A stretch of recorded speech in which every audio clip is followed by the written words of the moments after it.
NCERT 11वीं class के Indian polity, जिसका पहला चैप्टर सिद्धांत है, राजनीतिक सिद्धांत।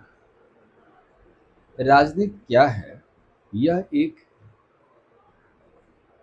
ऐसा गुत्थी है जिसको सुलझाने का प्रयास अरस्तू से लेके मार्क्स तक हुआ और वर्तमान के विद्वान भी इस दिशा में प्रयासरत रहे। राजनेता बनना वो अलग बात है, राजनीति के आदर्श मूल्यों को समझकर कार्य करना वह व्यक्ति को राजनेता नहीं माना जाएगा। कार्य राजनीतिक सिद्धांत में जिन विद्वानों द्वारा जो बात को अंतः स्थापित किया गया है, उसकी परिभाषा वर्तमान में भी आदर्श है। तो राजनीति का आदर्श क्या है? दरअसल राजनीति की ओरिजिन में देखें, ये पोलिस शब्द ग्रीक भाषा से बना पॉलिटिक्स, इसका अर्थ होता है नगर राज। नगर राज का अध्ययन करने को ही नागरिक कहा जाता है, उसी को उन्होंने राजनीति भी किया। तो अरस्तु ने नागरिक को ही राजनीति करने का अधिकार दिया, सभी व्यक्ति को अधिकार नहीं दिया। अरस्तु इस चीज को अब सुलझा नहीं पाए। अरस्तु ने एक बार अपने छात्रों के बीच में इस मैसेज को ले गया कि राजतंत्र अच्छा है कि गणतंत्र अच्छा है, यानी लोकतंत्र अच्छा है।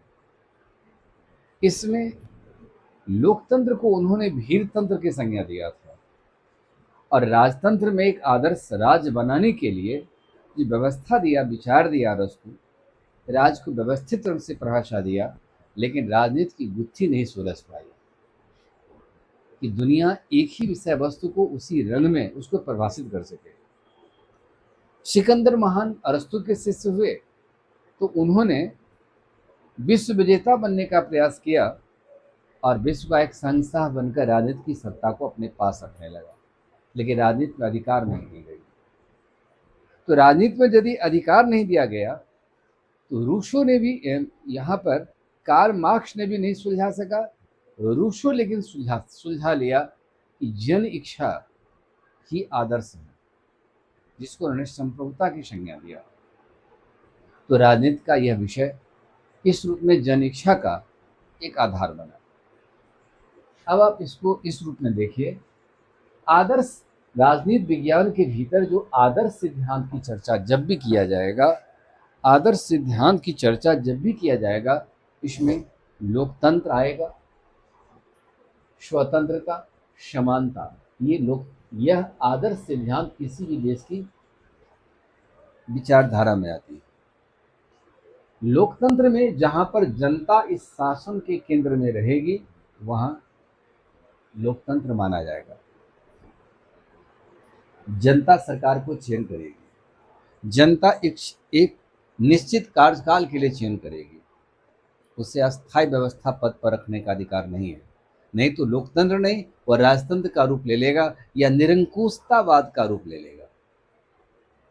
अब कहता है स्वतंत्रता प्रत्येक व्यक्ति को दिया जाएगा, तो यही लोकतांत्रिक शासन इस स्वतंत्रता की अवधारणा पर बल देगा। तो लोकतंत्र में स्वतंत्रता का होना अनिवार्य है। उसके बाद कहा गया कि समानता भी होना जरूरी है।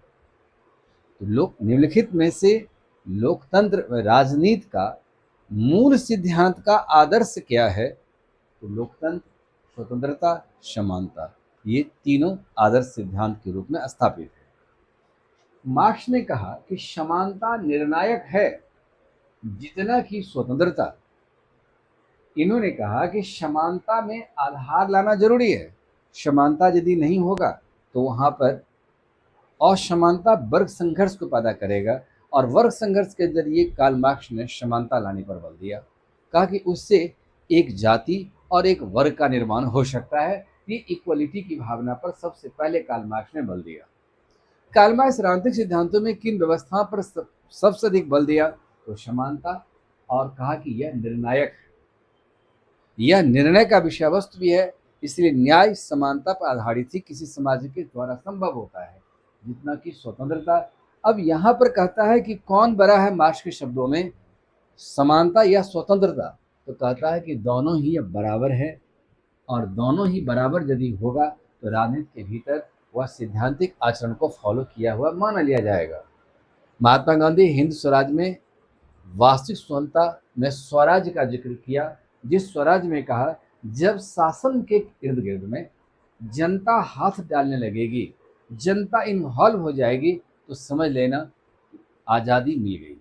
इसीलिए हिंद स्वराज में गांधी ने जो बात को स्पष्ट किया, इसमें आदर्श राज की स्थापना के सिलसिले में, उप आदर्श राज के सिलसिले में या रामराज के सिलसिले में कहा था कि ग्राम पंचायत की गठन होनी चाहिए और ग्राम पंचायत में हर गांव के लोगों को एक स्वतंत्रता और समानता के सिद्धांत पर कार्य करने का स्थानीय स्वशासन में संभव शासन हो पाएगा। अंबेडकर नजर में अंबेडकर राजनीति को अलग माना। अंबेडकर ने कहा कि जो अनुसूचित जाति है वह अल्पसंख्यक है, उसको अल्पसंख्यक मान लीजिए, उसको राजनीति के केंद्र में रखिए और उसी के शासन के इर्द गिर्द में व्यवस्था को संभाला जाए। अब अंबेडकर इस चीज की राजनीति करने लगे और भारत की राजनीति में उनकी पहचान एक अल्पसंख्यक नेता के रूप में आ गई। जब आप राजनीति कीजिएगा ऐसे किसी एक वर्ग के साथ तो आपको राजनेता मान लिया जाएगा, लेकिन जब पूरी व्यवस्था को लेकर चलिएगा तो कभी राजनेता तो नहीं बनिएगा, लेकिन आने वाला समय आपको इस रूप में याद किया जाएगा। प्रस्तावना में स्वतंत्रता और समानता को प्रतिष्ठित किया है। आप प्रस्तावना में पढ़े होंगे स्वतंत्रता और समानता, जो कि इसकी प्रतिष्ठित शब्द है, यह चीज प्रस्तावना के भीतर मूलतः बल दिया भी गया है। आगे मौलिक अधिकार में, अधिकार के चैप्टर में देखा जाए, एनसीईआरटी कहती है कि मौलिक अधिकार में कहने का सारा एनसीईआरटी का, जिसमें अस्पृश्यता अनटचेबिलिटी का अंत करने पर बल दिया।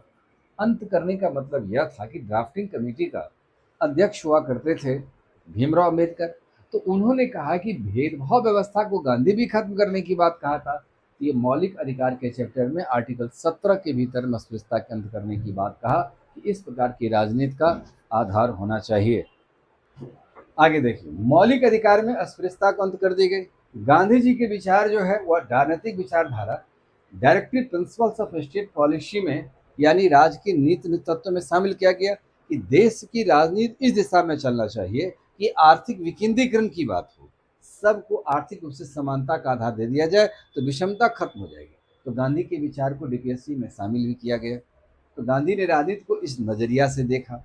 अब सामाजिक जीवन, सरकार संविधान में इस चीज को स्थापित करने की बात किया कि संविधान में जब स्थापित होगा तो सरकार इसकी योजना बनाएगी और योजना का एक आधार से अधिकांश व्यक्ति इससे लाभान्वित भी होगा। स्वतंत्रता समानता में न्याय की स्थापना पर बल दिया। लोकतंत्र और धर्मनिरपेक्षता यह राजनीति विज्ञान का मूल आधार का हिस्सा बन गई। अब कहता है कानून का जो शासन चलता है, तो कानून का शासन का मतलब है कि अधिकारों का बंटवारा ढंग से हो, व्यवस्था बेहतरीन तरीका से हो और किसी के साथ अन्याय, असंतोष की स्थितियां पैदा नहीं होना चाहिए। इसका मतलब है स्वतंत्रता उस देश में खत्म हो जाएगी, ऐसी राजनीति का आधार नहीं होना चाहिए।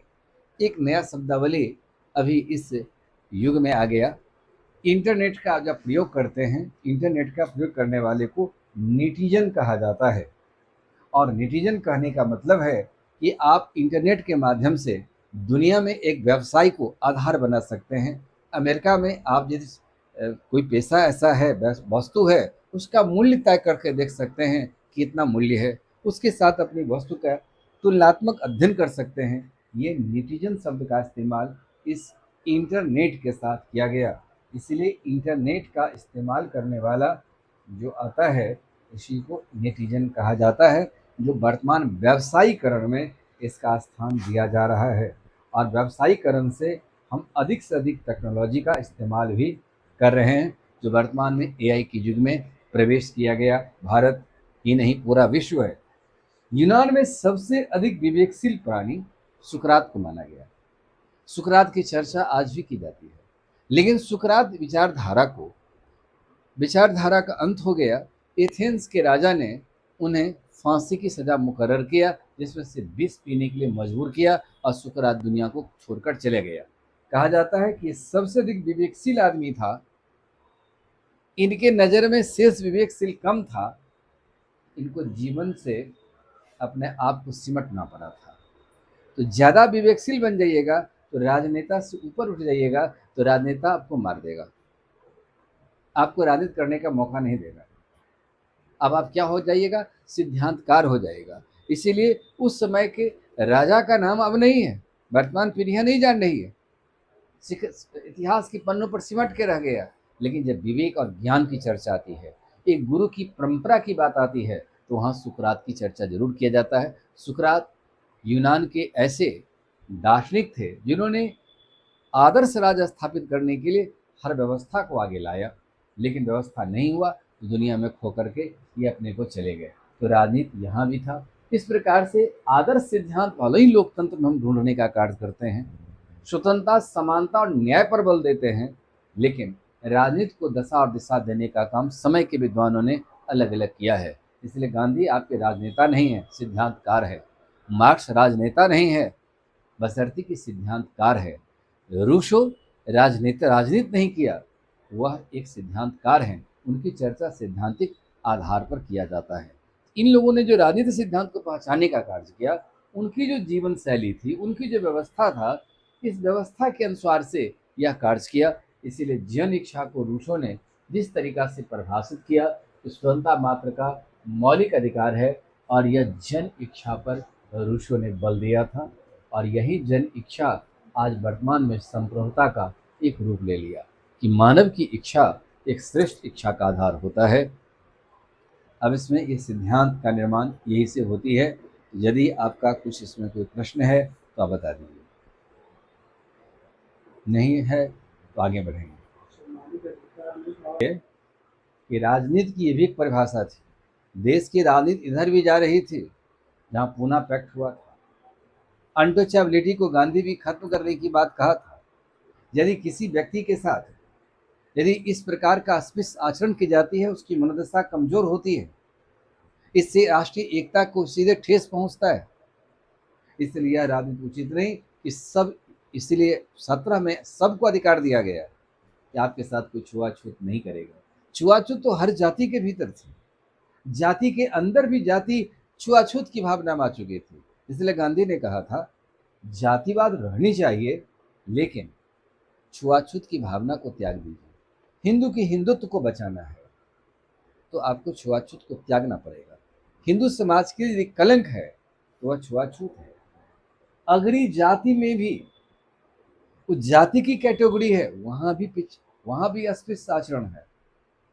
इसलिए गांधी ने अस्पृश्यता को होना देश की एकता के दृष्टिकोण से उचित नहीं माना। बात ये इसलिए अधिकार के रूप में दिया गया है आपको कि 17 अधिकार का इस्तेमाल आपके साथ भी लागू होता है। इसलिए सवर्ण कहता है कि हमें तो यह बात है ही नहीं, तुम्हें भी अधिकार दिया गया है भाई, तुम्हारे साथ भी कोई छुआछूत नहीं कर सकता। और अस्पृश्य आचरण एक घृणा में बदल जाता था, और ये घृणा दंगा का रूप ले लेता है, तो भारत इससे कमजोर होता है। शक्ति और सामर्थ्य सैद्धांतिक देश का निर्माण नहीं हो सकता है। सिद्धांत निर्माण करने के सिलसिले में गांधी ने ये जो विचारधारा दिया, इसलिए आत्मविश्वास के साथ कहा था गांधी मर सकता है, गांधीवाद नहीं। गांधी थोटे पड़े हुए। बात क्लियर।